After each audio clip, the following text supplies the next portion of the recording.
Folks, this is Book Talk with Corbin, and I'm your host. And we have with us the fantastic Irena Baptiste.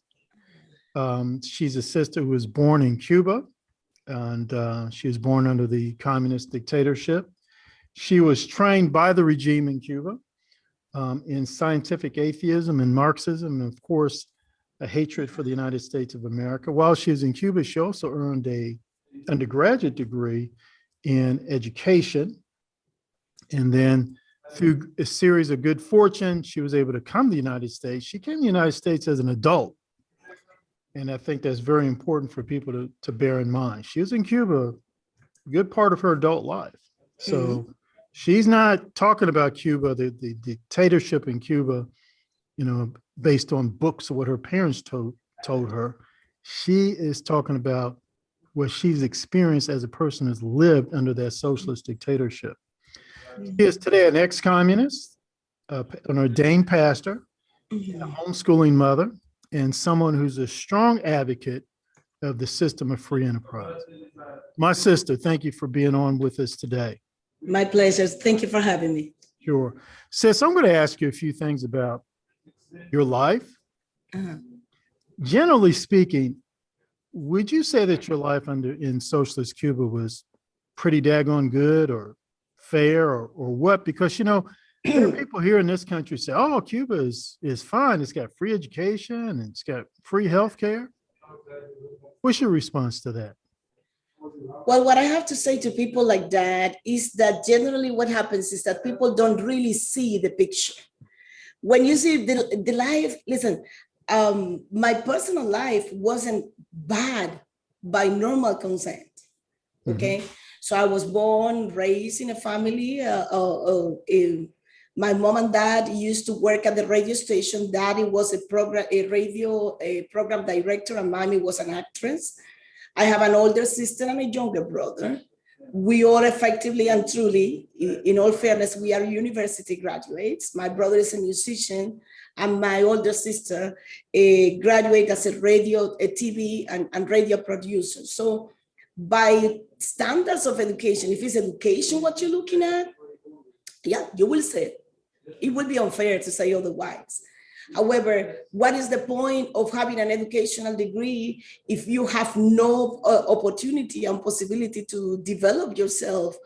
And because it's a cap, I give you the degree, but I won't let you go any further. You are not going to do nothing with that. It's not that you're going to go ahead and open a business. Okay, I don't want to work with a local radio station. Let me go ahead and open a local channel and do something. You can't do that. So whereas the public figure of communism is always very rosy, very beautiful, very, oh, wow. As far as words goes, they will tell you the most beautiful things.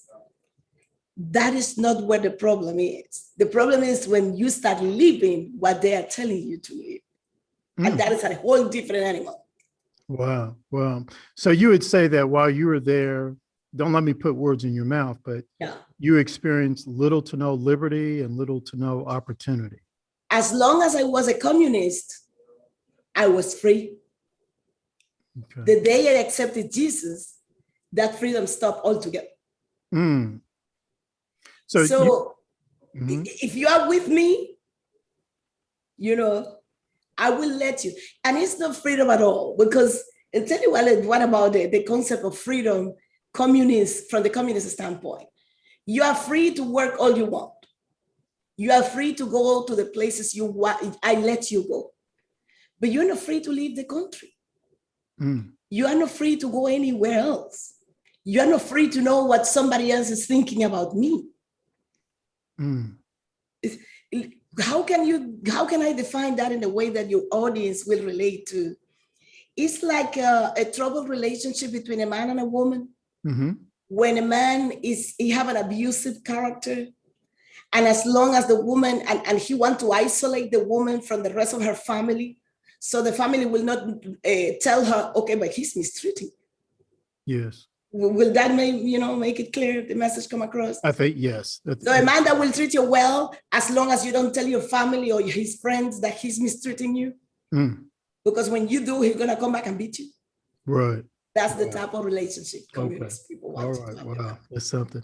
Now, you had mentioned obviously a turning point in your life is when you accepted Christ as your Lord and Savior. This happened in Cuba? Yes. Yes. I do. Okay. And do you feel comfortable in stating how it came about? Who said Of something course, to of you? course. Go ahead. Well, let me explain to you. I spent my high school in a very special school the government have, which is for people that are they are trying to prepare to go with the army. And then they train you, they teach you. That's there is what I learned. Atheistic Marxism, a scientific atheism. We went through all the conferences. You cannot graduate from the university, any university in Cuba, unless you study Marxism. And Marxist philosophy is the only, well, as a matter of fact, that's the only philosophy you will learn. They don't teach you nothing else. Wow. You know. So, but my history comes from way back. My grandparent by my mother's side was originally from the Commonwealth of Dominica. Dominica is a tiny British Caribbean island between Martinique and Guadeloupe. My grandfather migrated to Cuba in the 1920s. And he never nationalized himself as a Cuban. He was always a British citizen. But it happens that my grandfather was the only Christian man in the family. By the time he died, the communism have triumphed in Cuba, and the entire family have just walked away from Christianity, because the only one who was a Christian was grandfather. My granddad could not walk; he was in a wheelchair. He died as a result of a sickness. And then the only thing that was ever told to my mother and her brother and sisters was that they remember after that, when they returned back to Jesus, that they were, as a little children, the father will make them gather around him on Sundays, and he will talk to them about the Bible. But when my generation went through, we didn't know anything about that. My mother never talked to me about the Bible. I didn't know anything. For 25 years of my life, I didn't know that there was any God. Wow. The only thing I saw, if ever I saw anything, was things about idolatry, Santeria, yes, Spiritism, everything related. So when the BLM leaders said that they were invoking and chanting and doing stuff, I knew what they were doing, because essentially that's what I grew up in. That's what I knew. When you say BLM, you mean the Black Lives Matter? Yes. Yes. The Black Lives Matter leaders said they were practicing the regla of IFA.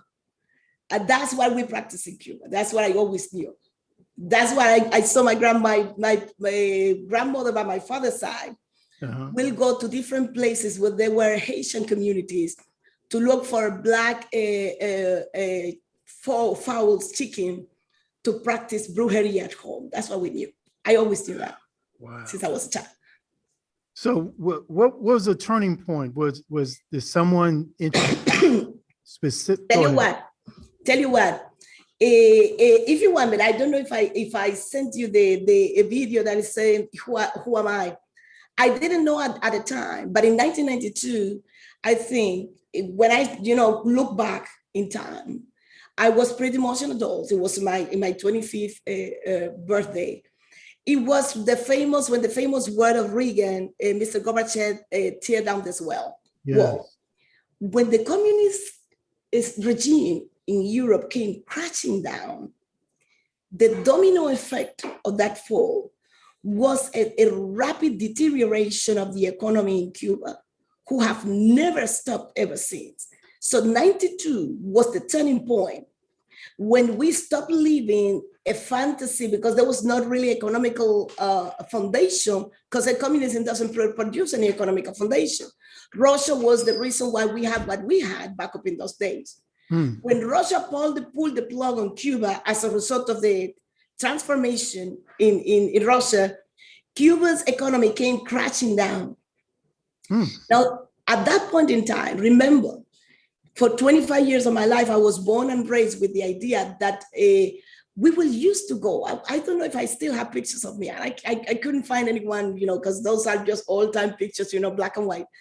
When we will go to the militia, we will be trained on Sundays to go to the militia to be ready for when the Americans will come to attack the country. So that was my every Sunday. No church, no God, no nothing. So on Sundays, once a month, every citizen had the responsibility to go and get ready for when the Americans will come and attack us. Wow. So it was a pretty good lie, I believe, for 25 years of my life. Wow. And every day we were expecting the American soldiers to step in and shoot us down and kill us and do a whole bunch of bad things to us. Right, right. But then tell you what happened. And then I want to tell you what the turning point was.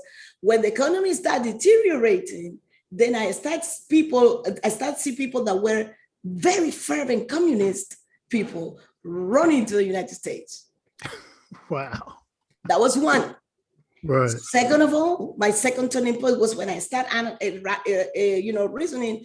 And I said, first of all, so-and-so that was always telling me that communism was the solution of all the problems. Now, communism have come crashing down. He's the first one running to the same country he was telling me that it was the worst place on earth. Second of all, according to what I learned in the philosophy, 5 years at the university and all the middle and elementary school learning the same thing, telling me that communism was going to be the solution of all human problems. And now here we are, no solution, feeling that somebody pulled the rug under your feet are on the air, and where are we going from here? Right. Now, something happened in my family. That's what I tell people. Do never stop praying for your family. By the time Russia fell, my grandfather died in 1975. But we believe that what happened in 1992 was the answer of grandpa prayers. Because my uncle Daniel, who was his only boy, he had 5 children, 4 girls and 1 boy. That boy accepted Jesus as his Lord and Savior. And then my uncle started preaching and witnessing to us. Boy, I give him hell on earth. I was a ferocious communist. I just went after him with all they had given me, all the atheistic knowledge, all the physics knowledge, all the philosophical thing. Right, right. Up until one day when my mother decided that she wanted to meet Jesus. Now, a neighbor of ours, a young girl, she was like in her 15. She was 15 years old, nothing older than that. She invited my mother to come to church. And then my sister and my brother decided we'll go. At that point in time, I was working at the tourism department out of town. And that day I was in town and my mother said, come on, everybody, let's go, dress up, we are going somewhere. Now, Indira and Kenyo, my brother and my sister, knew where they were going, but I didn't have no idea. So I realized when I arrived there that, we are at church. It was a Pentecostal church. And it was a youth meeting. But no, you can't tell my mother, I'm going back home. I won't do that. I won't do that. Right. So I sat down there thinking, seeing people speaking in tongues and singing and jumping up, and that was a tremendous Pentecostal service. And I remember myself telling to myself, these people are hysterical. This is mass hysteria, what these people have. Tell you what happened. When a very young preacher make the altar call, my mother did this. She grabbed 2 by 1 hand, like he was grabbing bananas, and she grabbed me by the other hand. She pushed us to the altar, make us kneel down, and all of us have to accept Jesus. I said that I was a forced conversion. My brother and my sister were very much in love with Jesus. I did not want to do anything. I didn't want to know anything about the Lord. I don't want business with him. But 1 month later, I lost my job. And the first thing they make you do in Cuba, where everybody practiced idolatry, was to make us throw away. It was not that they forced us to do anything. My mother decided that she was done with the rule of Ifa, that she was done with all the Santeria stuff we have at home. She threw it away, just bring it to the church. They broke it down in Jesus' name. So we didn't have a single thing to do. Because what you do in Santeria, when you want to do something for the idols and add something to the idolatry, you will kill an animal, offer the blood to the animal, and make all the incantations and stuff like that. Lord have mercy. But 1 month later, I lost my job and I didn't have nothing to give to nobody because my mother got rid of everything. Right. So I went back to that little girl that was 15 years old at that time. And I asked her, well, in this religion, what you do when you want God to do something for you? And she said, well, you read the Bible. That's all. She said, well, no, you can fast. Oh, okay. And what else? Well, you will pray. Okay, can you help me out? So she was 15 and I was 25. And then I started fasting and praying. It took me, that was in February 1993. Mm-hmm. In March 1994, I received the baptism of the Holy Spirit. And that was it. Wow. That was it. That's amazing. Folks, this is Book Talk with Corbin. I'm your host. We're speaking today with Irena Baptiste. She's talking about, she was born in Cuba, Mm-hmm. raised as a communist and an idolater. And she just finished talking to us about her conversion to Christianity. This sister has a powerful story. Please share this interview with as many people as possible. Because sis, as you know, there is a growing support for socialism in the United States. I mean, that's evidence, partially evidenced by Bernie Sanders almost becoming the Democratic Party's presidential nominee. And he's been a clear Marxist for 25, 30 years. What are your thoughts on that? What can I tell you? Well, you told me it was 15 minutes. If it's 15 minutes, man, that's not going to be the whole time to tell you that. Mm-hmm. Let me give you the same. I will try to do the same thing I did when the CRT conference. And let me see if I can give you two or three important points. Sure. That the Black community in America already know, and that will help them relate to that. Mark you, I don't tell you that they're going to like it. What I'm telling you is that they probably will relate to that. By my experience, there is about 2 or 3 things that communism always do to people. It destroys the family. It separates the family. Terrible, in a terrible way. And I will tell you first, I'll give you an example. Today's Friday, isn't it? Well, on Tuesday, I have right here in my living room, I was talking to some guy that is from my same hometown in Cuba. And obviously everybody among us, all of us who are here, we are talking all the time about what's going on, what you know about your family, what you heard about what's going on. So we have been very stressed, very much stressed out. But one of the first things I want you to understand, and I told that to my husband the other day, what happened with the Black community in America is they are already living the socialism system. And that's the reason why they support it. You are already living under the system. The families have been destroyed. They don't question who is coming into power. They don't question the individual. They don't ask anything. They're already trained to accept whoever comes. Even if my household is destroying and the person is not offering me no solution for anything, I will still support that and I will still vote for him regardless. Am I saying something wrong? No, you're not. No, you're not.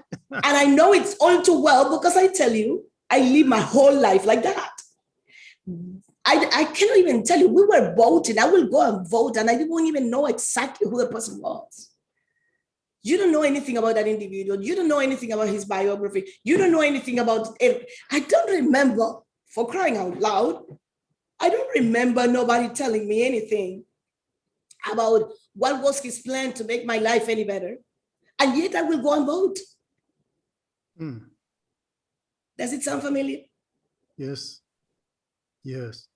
I'll tell you, that friend of mine that was here on Tuesday was telling me, Irena, I have a sister, that the only thing I'm waiting is for the communists to fall in Cuba, and I will go to Cuba and tell I bring her to the tribunal and to court, and I will tell them to put her 25 years in jail. but in prison because she's the most damn communist I have seen in my life. So that's a family that is completely split. And I saw personally my father pull up a machete on my brother, his only son. He didn't have nobody else. That man only had 3 children, 2 girls and 1 boy. And that boy was the love of his life. And my father pulled a machete on my brother because my brother dared to say something against Fidel Castro. Oh my God. That is how bad it gets. When communism brainwash you to believe that so-and-so is an excellent human being, even though the people are dying, people cannot go anywhere, you cannot have a business, you have a university degree. And I have to see, like I saw my mother cooking food in the backyard under the rain with wood, because there's no economical sustenance whatsoever. Right. And yet you don't question who's ruling you and who you are putting in the government. Right. Sis, we just have a few minutes left. That was a very powerful, very powerful presentation.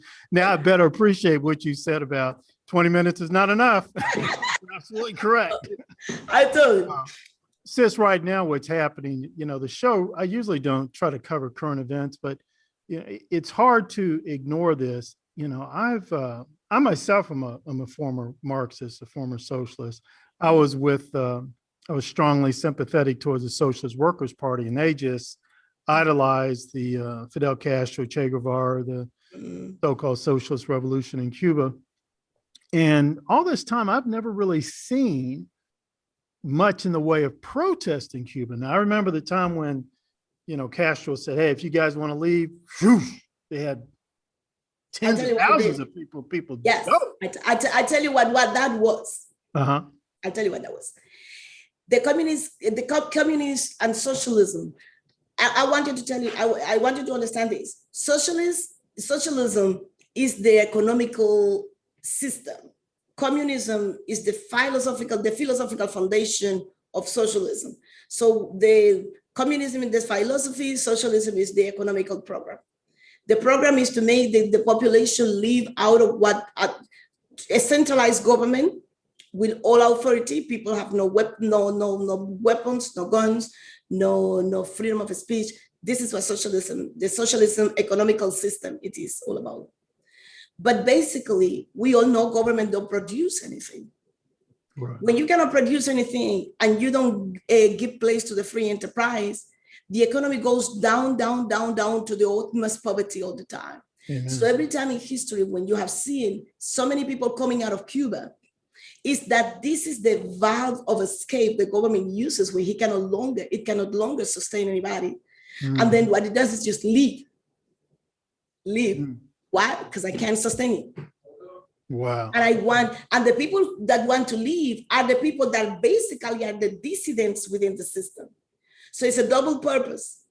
I solve the problem of that I cannot handle that many people. I don't have nothing for that many people. I cannot feed you. I cannot clothe you. I cannot give you no assistance. I won't let the church give assistance to nobody. I tell you, in 1995, my pastor was thrown in prison for 18 months because the church have grown too much. We were getting assistance and food and medicines from the United States, and the government did not want that to happen. Wow. So what's the protest now, sis? What's sparking that? Tell you what happened. For years, the Cuban communities, all the people that left the country. I mean, I leave the country and I have relatives in Cuba. So basically, the government have been living out like a leech, feeding up in the money of the people of the Cuban international community.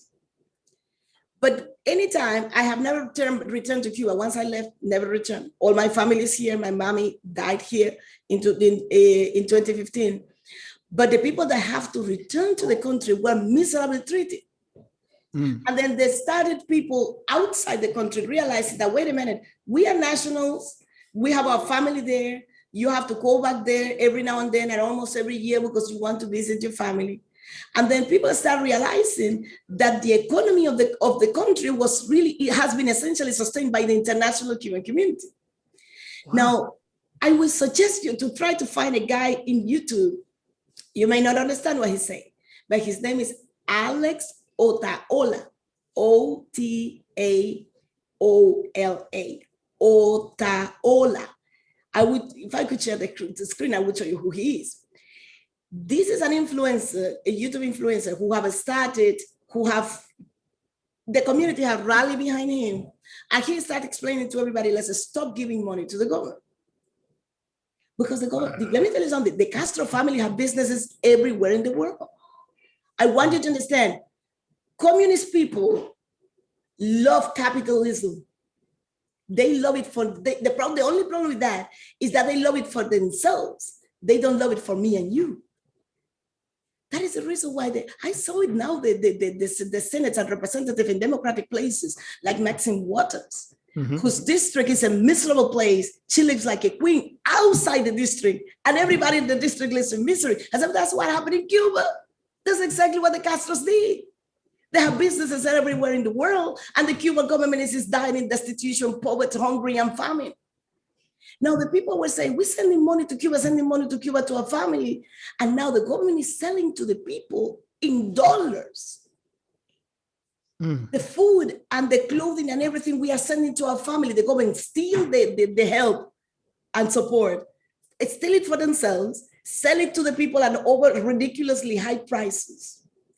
And then the people still are hungry and will have famine because I don't have a business. I have to live like a beggar my whole life. So the international Cuban community decide we are going to stop feeding you. We're going to stop giving you money because something happened at the beginning of COVID. That was last year. At the beginning of COVID, the whole community in Miami, Florida, gathered together and put like 5 containers of food and assistance, medication, help for the elderly people and everything for their families in Cuba. The Cuban government stole the 5 containers and sold it. And people knew because when people receive, the people have to go to the stores, buy the stuff. And some people have marked, some people put the name of somebody in there. This is going for so-and-so, let me write down the name on it. And people got the things with the name of the people in it. So they knew it was the stolen goods from the Miami community. And then people start realizing that they have to spend, can you imagine? People have been spending 5, 6, 4 hours, 8 hours in line trying to buy a chicken that the Cuban government received from the United States behind the door. And they break it down and put it in little packages so people don't know that the food is coming from the United States. And then they bring the people at the same time. The suppression of the political dissidents has been cruel. Can you imagine there is a guy in Santiago who have like a little lunchroom, and he will feed the elderly, the disabled people. The Cuban government put paramilitary people dressed in civilian clothing to stop people going there so you don't go ahead and get food over there. They have been disappearing people, killing people, doing that. So they have brought the people to the breaking point in which this neighbor of mine from my same hometown said, Irena, for the first time in 62 years, I hear my 70-year-old mother telling me things cannot get any worse. And it had getting so worse that the other day at the protest, even senior people in walkers were going outside to protest. So they have bringing the people to the breaking point. The grip have been so tight that they have been killing people. 13-year-old child died. They are sending people to beat people on the streets. The other day, I was looking at a heartbreaking news of a man that was killed before his wife and children. And you just saw in Facebook with the blood of the guy and the woman completely desperate, crying out because that guy, the regime police just dragged this man away, and you see the blood in the floor of his house and everything. And the woman asking, why are you doing this? Why are you doing this? And the problem is that they shut down all the means of communication because they don't want people. Right. They don't want the world to know. But people, the Cuban community is knowing what's going on because, the families are trying to get by VPN and stuff like that. Mm-hmm. And the families keep sending by pictures and everything was happening. Folks, this is a Book Talk with Corbin. I'm your host, and this is Irena Baptiste. She is a Cuban exile, ordained minister, homeschooling mother, and she speaks wherever she can, about the horrors of communism in Cuba, and trying to give a prophetic warning to people in the United States. No, you don't need socialism here in the United States of America. So next time you hear someone say, hey, I'm voting for Bernie Sanders, bear that in mind. And also locally, let's bear in mind that a fine brother named Charles Booker, he supports Bernie Sanders. He's running against Rand Paul right now. He's a young black man running against Rand Paul right now. And Charles Booker, from what I could see in the photograph and in his statements, supports Bernie Sanders. And so that's why I issued a statement, said no Kentucky home for socialism. We don't need that madness here. Sis, Corbin, I'll tell you what, if we get another chance to have a conversation and I get a chance to share with you, I will look for some videos that I have received straight from Cuba, from people in my neighborhood.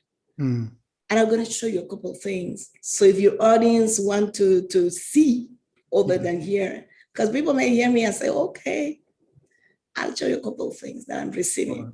Pictures say 1,000 words. Yes, videos say 1,000 words. Well, sis, I'll show you how Black people live in my hometown. Yes. So you will know. Well, sis, we're going to have to conclude the interview here. I want to urge my listeners to go to booktalkwithcorbin.com. That's where they'll be able to see your video. And I urge them to go to my YouTube channel with the same name, Book Talk with Corbin. And if they want to leave a comment, maybe they want to say, hey, I would be interested in seeing those videos. Maybe they like to send you a donation. I urge people to put that in the comment there. Again, go to youtube.com, put in Book Talk with Corbin, and hit like, subscribe, and share. We need to get this message out to as many people as possible. I have a tiny, very few little followers in a YouTube channel that is the channel is, the name of the channel is La Emisora C. It's in Spanish, La Emisora C. And in La Emisora C, you have the short video of who am I, but there is another video that is called Cuéntame tu historia, Mima. Tell me your story, Mima. Is the story of the mother of the guy who is owner of the restaurant named La Bodeguita de Mima. Here in Louisville. Yeah, it's a video of an interview I did of her. She was telling me her story, how she came to America. And I will try to put the subtitles. I think you can put the subtitles on it and you will hear a powerful story too. Yes. Somebody that is here in town. Let me say this real quick before we conclude. That restaurant the sister just mentioned, the local Black Lives Matter activists tried to extort them, basically. It was extortion. And he stood up to it. He says, no, I know how. No, we're not doing that. And the community response was amazing. I was extremely disappointed in how some so-called Black civil rights leaders responded. I thought the response was absolutely absurd. But I responded to it by going over there and buying gift cards and giving them out to people, encouraging people to go patronize them. And I've been there a couple of times on my own. Fantastic restaurant. And as it is. So the day when the Cuban community rallied in front of the restaurant, I was the one who opened the activity in prayer. They called me to go there and pray. So if you look at the video, original video, I don't think they put it in the local television stations, and they don't put that part. No. But I opened the meeting in prayer. And so, I'm so thankful to the exile community, Cuban community here in Louisville, Kentucky. You guys are showing us Black folk, you're warning us. And unfortunately, the leadership's not hearing you, but I think on the grassroots level, more of us going to hear you. Sis, let's hope and pray that we'll be able to talk again sometime. Yes. I will let you know when this is available and out there.